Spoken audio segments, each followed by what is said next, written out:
This is Philosophy Bites with me, David Edmonds. And me, Nigel Warburton. Philosophy Bites is available at www.philosophybites.com. Mary Midgley only died a few years ago, but was born just a year after the end of World War I. As Ellie Robson explains, all her life she was fascinated by the relationships between humans and other animals, and the way we describe them. Ellie Robson, welcome to Philosophy Bites. Thank you for having me. The topic we're going to talk about is Mary Midgley on animals. Who was Mary Midgley? So Mary Midgley was a 20th century British philosopher. She was born in 1919 in Ealing, near London, and she lived an astonishing 99 years, 40 of which she was publishing books about philosophy. She started very late in philosophy, didn't she? So Midgley doesn't begin publishing until she's 59 years old, and she famously says in her amazing biography, The Owl of Minerva, that she just didn't know what she thought before then, which is quite a privilege for us in academia nowadays. Imagine waiting until you were 59 before publishing your first book. But she wasn't an autodidact. I mean, she came out of Oxford Academic Philosophy. Yeah, so this is a great story, which is the topic of two new popular books about four amazing women philosophers who were all writing throughout their lives, really, but they met as undergraduates at Oxford University in 1938. And Midgley was there alongside Elizabeth Anscombe, Philippa Foot, and Iris Murdoch. And they all continued having a philosophical friendship all the way through their lives. Iris Murdoch was Mary Midgley's bridesmaid. So they were all doing philosophy, and they all went on to become these formidable women philosophers of the 20th century. So Mary Midgley wrote quite a lot about animals, and that's what we're going to focus on. Just roughly, what was her take on animals? Midgley is quite a unique philosopher, I think, in the sense that her philosophy is very holistic and consistent. And the theme of animals really runs through all areas of her thinking. So her animal ethics, obviously, also her meta-ethics, her philosophy of science. The idea of humans being a kind of animal is really, I think, the premise that sits under all of her philosophy. And the very first line of her first book, which I love to quote, is, "We are not just rather like animals, we are animals." And this sounds like a really obvious point to make, but as I'm sure we'll go on to discuss, really, Midgley thinks it's central. Well, what are the consequences of thinking that way? Sure. So Midgley's going to say that there are consequences for the way that we think about humans and the way that we think about animals, unsurprisingly. The idea that man is a kind of animal, first of all, it's going to get us to try and think about human nature as not just simply one thing. In the history of philosophy, Midgley has a really big problem with a swathe of traditions in history which talk about human beings as having one defining feature, which is usually something like rationality. So Midgley thinks that this simple single characteristic of being rational is just going to encourage us to think of human nature as simple. So one side of the coin is that it's going to elevate us from non-human animals. The idea of man being something different, something distinct from animals, it's going to encourage us to think of ourselves as superior to them. And that's going to have a bunch of ethical consequences, according to Midgley. It's also going to encourage us to reduce the lives of non-human animals. It's going to encourage us to think of animals as this homogeneous category. There's just humans and there's animals.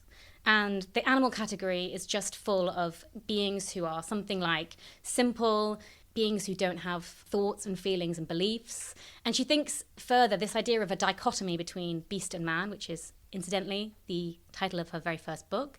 She thinks this kind of dualism is going to simplify our view of ourselves and simplify our view of animals. Where does she think that dualism comes from? So Midgley is like an anti-reductionist through and through, but she thinks that maybe it's a human tendency to simplify and reduce concepts. And she doesn't think that that's inherently right or wrong. She thinks sometimes, for example, when we're teaching philosophy, we need to sometimes simplify concepts. But she thinks that when we simplify them too much, they can become damaging and inaccurate, and they don't represent our real relationships, for example, with non-human animals. It's just more complicated than the us and them lifeboat analogy, as she calls it. You're either in the lifeboat or you're out the lifeboat. And she thinks that these dualisms appear all over our thinking about the natural world. What kind of period was she writing in? Midgley's an interesting member of the wartime quartet, these women philosophers that I was talking about earlier. She leaves Oxford in 1940. She marries her husband, who's also a philosopher, Jeff Midgley, and she moves to Newcastle with him in the north of England, and she takes 13 years out, in scare quotes, of academia.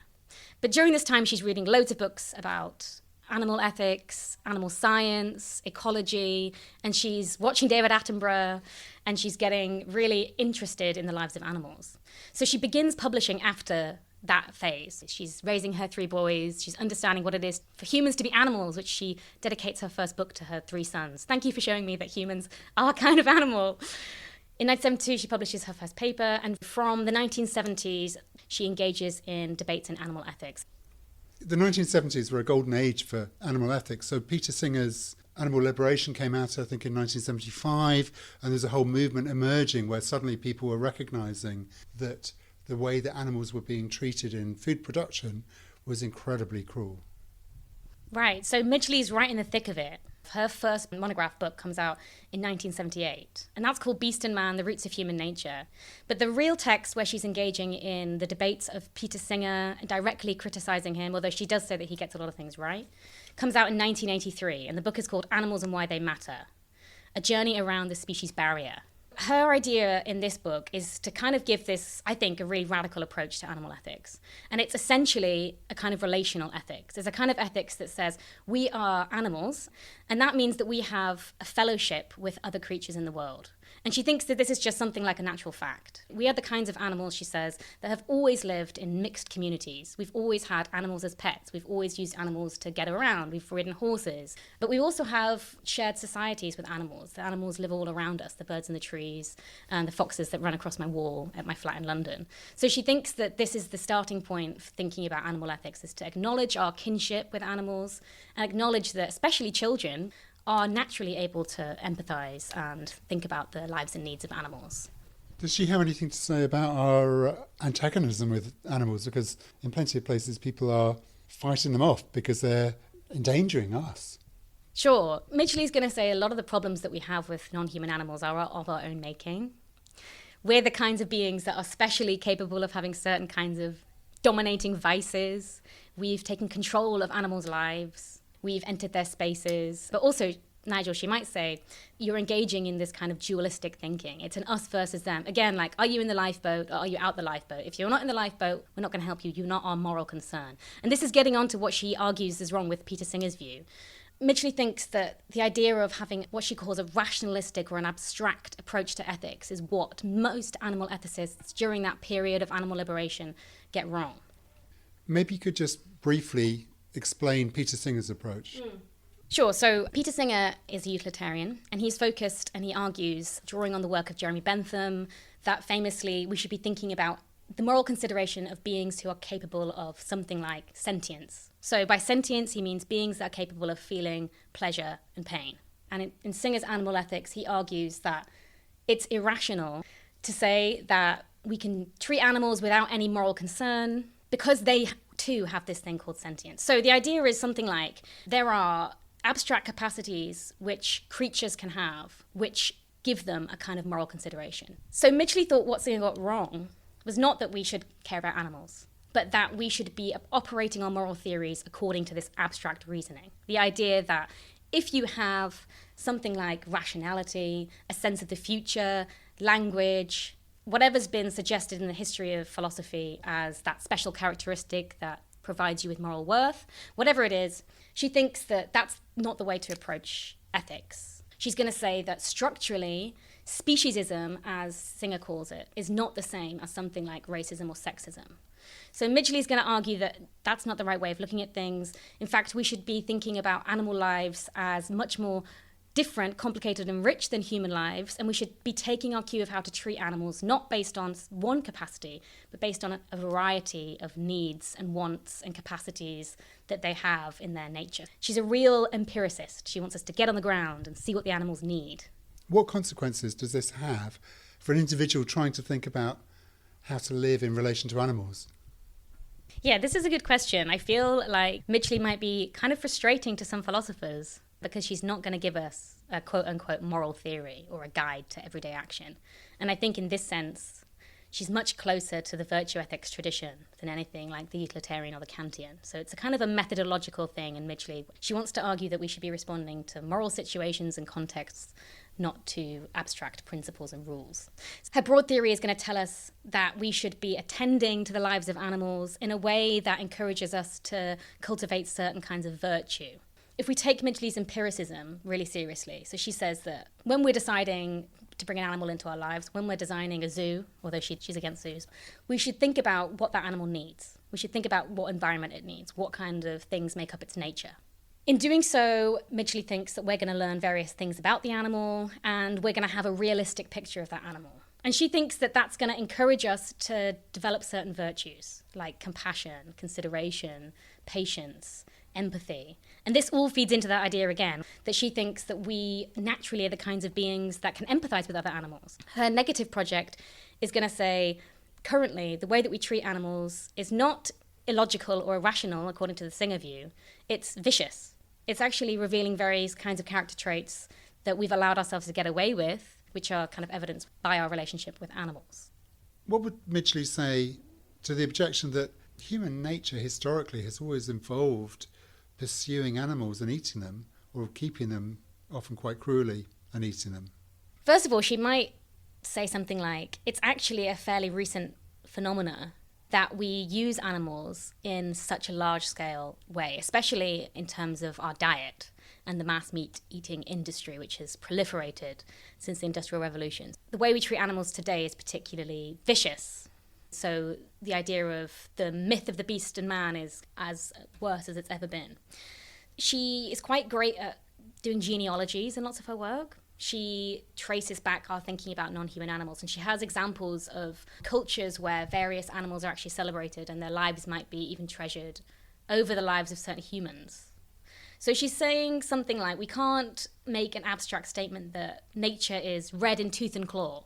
It might be red in tooth and claw right now, but she's also going to have something to say about the fact that we don't see the animals that we kill.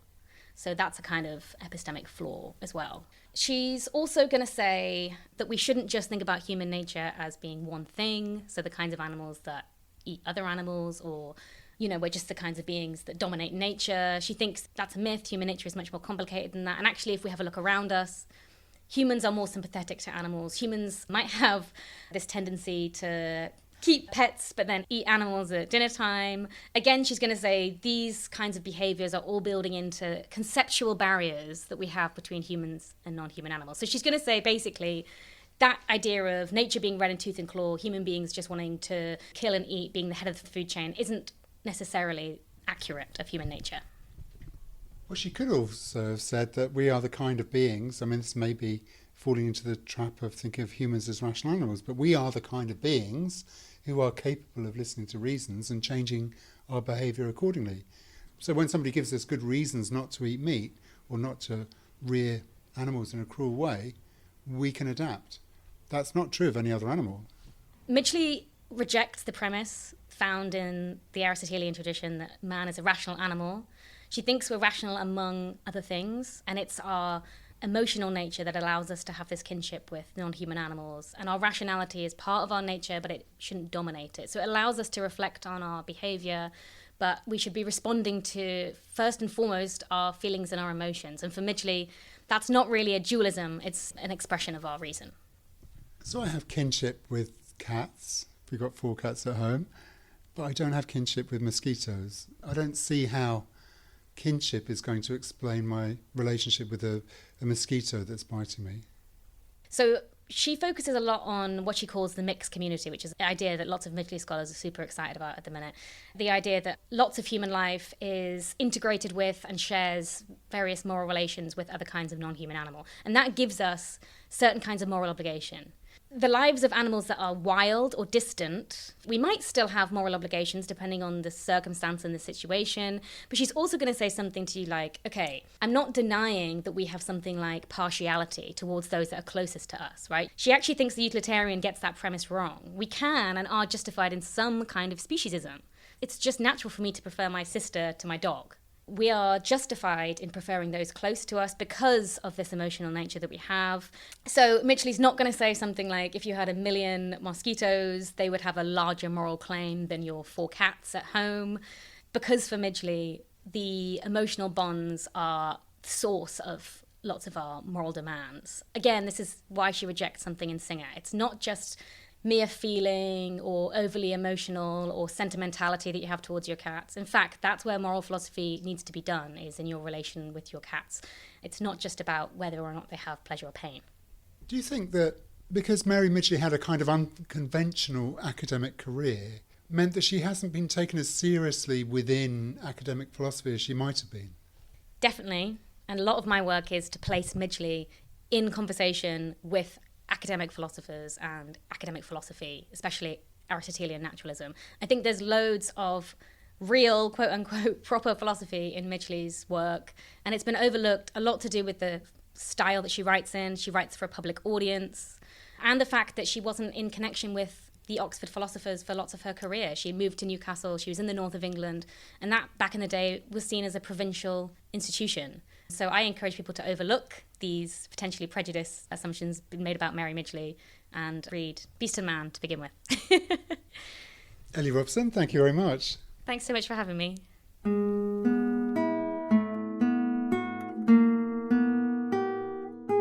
For more Philosophy Bites, go to www.philosophybites.com. You can also find details there of Philosophy Bites books and how to support us.